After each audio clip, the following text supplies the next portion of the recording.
Welcome to my BullyBuster video edition. I am so very fortunate to have Elinor Stutz join me today as my guest. Elinor breaks barriers everywhere she goes.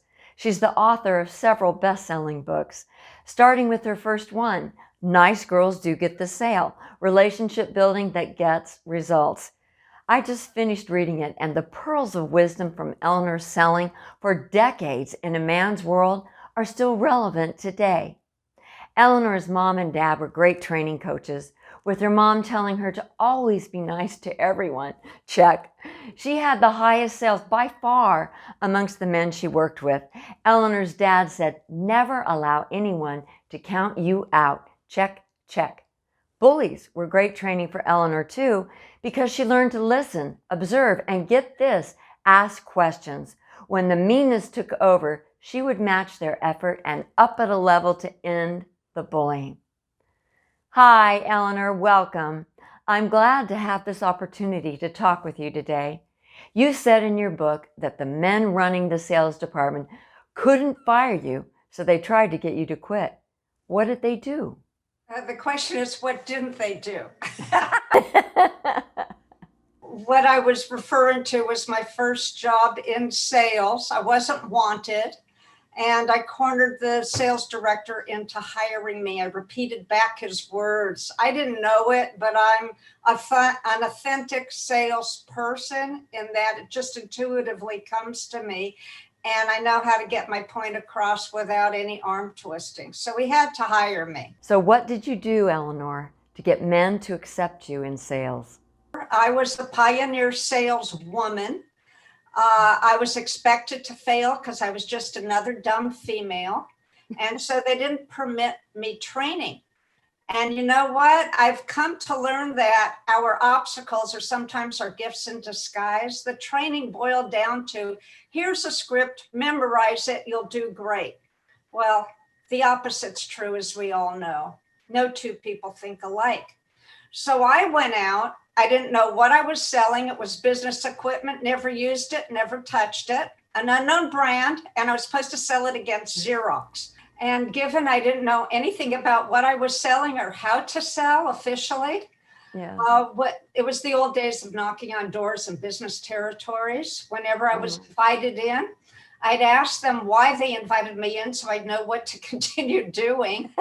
And I would ask them how they chose their career so I might choose a better one after that job. And I just got to know them. I just had fun-filled conversations. So guess what happened? They kept inviting me back and back.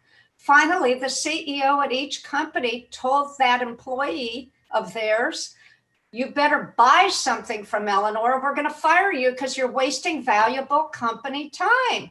And the fourth month, I seriously didn't know anything about the copier. I didn't know how to sell, but I was the top producer. And then the games got ugly. Obviously, they did not expect results from a girl. Because I did everything incorrectly. I said, you have to connect with your mind and your heart. And once people get that, they respect you, they like you, and then you differentiate yourself from everybody else in the field, and they become your loyal supporters. Even better, they become your sales team in disguise because they start telling everybody about you. What happened the time you met the guard? Was, I think, my third job, and I was assigned a new territory. And I was excited because one company I had successfully sold to at my previous job. So I thought, oh, this is a cinch. Boy, was I wrong.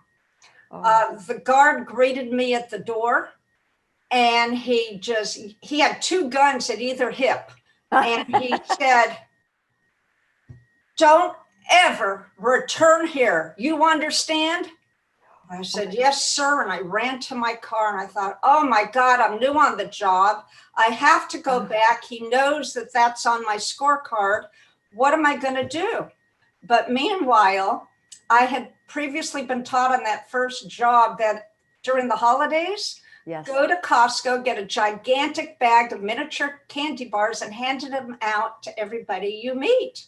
So I had them in the back of my car because Halloween was coming up. There I was in the parking lot, knowing he had two guns at his side and he threatened me never to show my face again. I'm thinking, what the heck am I going to do? Took 10 minutes. I got out of the car. I grabbed a candy bar and the adrenaline was at an all-time high. I'm not suggesting you do this, but it is a good story. So it was a huge, almost like a barrier to the Mint. Very heavy doors. I swung it open with all my might, and I don't know what possessed me. I wound up my arm as if I was going to pitch a baseball, and I threw it with all my might toward the guard. Oh, And wow. I was expecting to hear gunshots. I was just frozen. And you'll never guess what happened. Tears started coming down. Oh. And I stepped up a little closer and I heard him mumble, "Nobody ever gave me anything before." I had shivers up my spine. And then he said, "I bet you want the names of all the people in the building." And I shook my head. I was still afraid to speak. He said, "Here's my little black book. Don't tell a soul. Go in the ladies' room, copy down all the names and numbers you want. Just promise to give it back to me." I said, "You've got it." And I did that, gave it back to him, went back to my office. First, I ran back to the car to get more candy bars and gave it to him and thanked him. And then I started calling, and the people I called said, "Oh my God, how did you get past that guard? We've been so bored. Nobody's been able to come in over a year." Oh, you just needed a little love and attention. That was the lesson I learned. Everybody does. You know, Elinor, I loved your story about your dad and that he was the best trainer. Can you tell us about that? True. He was an avid sports watcher, and every evening he'd turn on the TV. And his proudest moments were when the team slated to lose won. And he said, "There you go again. Don't ever let anyone put you down, demand you quit, or tell you you can't do it or it's impossible, because there's always a way around. And you just have to figure out the strategy on how to move forward." And that's what the team did, and that's why they won. And I heard that every single night of my childhood. You know, you're a relationship builder, and I just want to know, did that come from your mom? Yeah, I realized looking back many years later that my parents were the perfect training ground for sales. My dad was the motivational coach, and my mom always said, "Be nice to everybody, no matter who it is. And if they are mean to you, say something nasty, just smile and quietly walk away." So it was the perfect combination. I'm nice to people up to a point, and that's the only differentiator. You had a near-death experience. How did that change or influence your career afterward? Yes, and actually it's the cornerstone of my inspirational talks when you're able to speak on stage. I was the victim of 2 car accidents. The first one, I was in terrible neck pain from someone having rammed in from behind me about 60 miles per hour, it felt like, at a red light. And I actually told the doctor I could feel my brain swing around inside. He didn't believe me, but I felt it. And then I was in another car accident as a passenger, and the car made a left turn and slowly skid into a lamppost. That was all I needed. So I said, "You better call an ambulance." The ambulance came right away, and they said, "Mrs. Stutz, you better stay right where you are. We will get you into the ambulance." They knew I was in dire straits. Anyways, I want to tell you about the power of positive thinking. This is where it really came into play. When I was in the ambulance, I thought, "Oh my goodness gracious, my last ride was with my mother in the back of an ambulance." And I thought for a fleeting second, is this my last ride too? And then I caught myself. I said, "No, Elinor, you're finally going to get the help you need," because no doctor wanted to touch me. Anyways, went to a really good hospital, and the care was fabulous. A brain surgeon, believe it or not, made a mysterious visit to that hospital and asked to do an experiment. And I'm thinking, finally, I need an experiment on my brain, but it wasn't for my brain. He hammered a metal halo into my forehead with screws. Thankfully, I was on morphine. And normally they put 5 pounds of weight on your spine, but he attached 60, which is an enormous difference. And the instant he did it, I could feel my spine straightening out. Wow. It was a teaching hospital. And when he told the students, I observed faces, their eyes almost popped out of their head when they heard what he did. The next morning, I'm heavily medicated and told I'd meet the surgeon. I expected words of encouragement. Instead, as I'm saying, sales skills saved my life. But let me back up. I realized I didn't tell you about the near-death experience part. It was crazy. While I was waiting to be admitted, my family was in one room with the on-call surgeon, and there I was on the stretcher. And 2 visions came to me. One was in the form of a report card, and I had high life marks, but the right-hand side completely blank, entitled Community Service.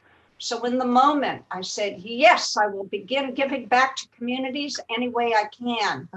I want to do that. That faded away. A second vision came up, and it showed a generic person standing on a mound, speaking to audiences far and wide.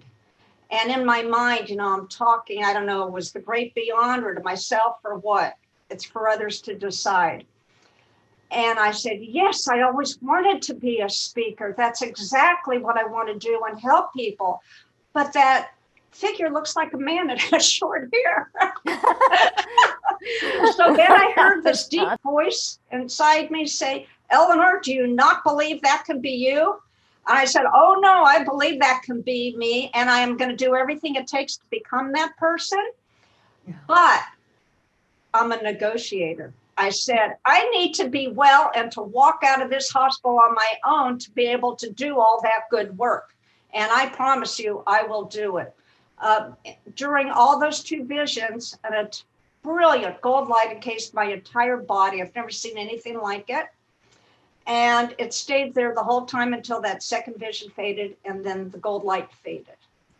My family came out to greet me.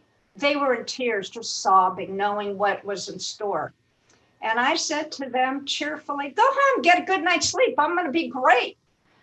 And they must have thought I was delirious. Anyway, so that night, that's when I met the brain surgeon. The next morning, heavily medicated, and I'm expecting words of encouragement given what was happening. I already had a business plan in mind that night, the night before. So instead, I hear the surgeon say to me after being heavily medicated, Mrs. Stutz, when you wake up, most likely you will be paralyzed. And being in sales, I heard most likely as translating to, you're not going to survive. But given those visions, I shot back with every ounce of energy left in me. Doctor, when I wake up, I fully expect to be well. And the last thing, believe it or not, that I remember was him jumping backward. He couldn't believe someone about to be cut open would speak back to him that way. Anyways, hours later, he was standing over me and he said, Mrs. Stutz, there's no rhyme or reason for what happened. I can't explain it, but in 4 days, you will walk out of this hospital. And then to confirm everything that I saw, the entire medical staff on duty came to visit me, and they were all referring to me as the walking miracle. It took me years to figure out what happened. But there's a part B to the story that I never shared publicly. And I only recently, before COVID broke out, shared it with a couple small groups. We moved once again, and to a small town. There was one person in town that I knew, and she was having a birthday party. So she invited me to the party at a restaurant, and I was thrilled to go. I walked in, everybody's talking, nobody wants to accept a newcomer. So there I am by myself, and all of a sudden this Asian lady comes over to me and says, are you Elinor? I said, yeah, how'd you know? She said, oh, that's not important. I'd like to talk to you. Will you sit down? I said, sure. So start talking, and turns out she's a doctor. And she, first words out of her mouth, I never told a soul about that gold light because they'd all think I was crazy or high on drugs or something. She says to me, I never met her before. She says to me, you Americans are so ignorant. You have no clue that after a very severe accident, your cells in your body start banging against each other so vigorously to try to heal itself that they produce a very brilliant gold light. And that's what happened to you after your accident. I'm telling you, it was my turn to almost fall off the chair. And I didn't even ask for her card. I was just stunned. It was like a bolt of lightning struck me and she walked out. So the next morning I called the birthday girl and I said, I don't know what happened, but this woman explained to me a certain portion of my injury, what it meant. And I forgot to ask for her business card. May I have her contact information? And she said to me, Elinor, none of us knew who she was or why she was there. And she left without saying a word to any of us. We don't know her. So whatever you believe in, it's the power of faith that's important. So what are your final thoughts, Elinor? Own who you are and know what you will accept and not accept. And when it's between you, your life, and someone else, you choose your life. You stand up for who you are. And it took me years to be able to share that story. Unfortunately, I had the pleasure of training with Les Brown, the renowned inspirational speaker. He heard my story, tweaked it so the delivery would be right, and it earns standing ovations every single time. So I owe him a lot. But the point is to be yourself and not let anybody stand in your way. Just be strong, smile all the way, have a coat of oil all over, if you will, if you're being used as target practice, and keep moving forward. I am so grateful to have had Elinor Stutz on BullyBuster. We have formed a true heart-to-heart connection. Elinor has had such determination and enthusiasm for life that she defied death and has added even more love in our world. Here are some of my takeaways from Elinor Stutz. Number 1, follow your instincts without fear and choose to be a pioneer or an explorer or a person who initiates change, or all three. Number 2, give them candy. When Elinor was confronted by an angry guard with 2 guns, she got candy to give him. He teared up because no one had ever given him anything. Don't work from the top down, work laterally. Treat the guards, receptionists, and then CEOs with dignity and respect the same.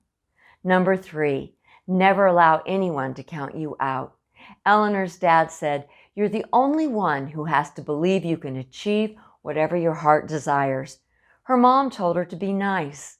Number 4, match the efforts of bullies. The training from bullies works to your advantage. Listen, observe, and ask them questions. Notch up their efforts to a level beyond the bully's reach.